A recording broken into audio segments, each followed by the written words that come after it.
But how does Al Jazeera exactly talk about intentionally? How do you prove that a soldier, and why, first of all, would an IDF soldier intentionally kill a journalist? And when they say intentionally, based on, what do they base it on?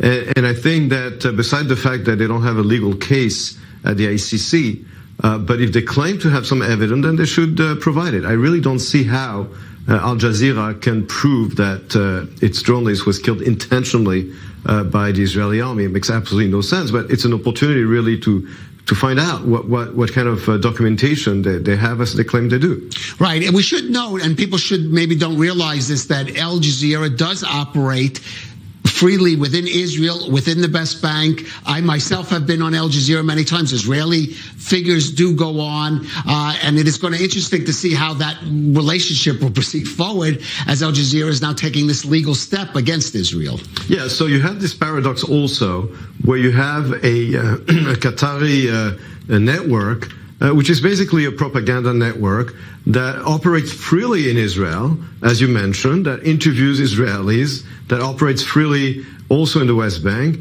and is now suing Israel in the International Criminal Court.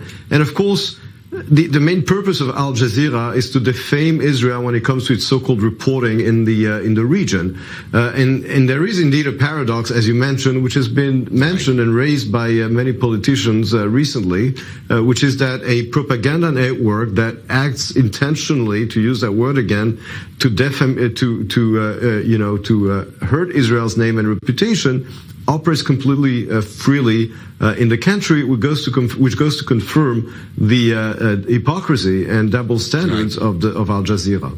All right. Well, it's going to be, as you said, if Al Jazeera has evidence, you would think they themselves would have made it public on their own network, but we'll have to see how it develops there. And of course, again, how the new government, the incoming government, may take a different view of cooperating with Al Jazeera. We'll have to see how that develops itself. Dr. Emmanuel Navon, thank you for that.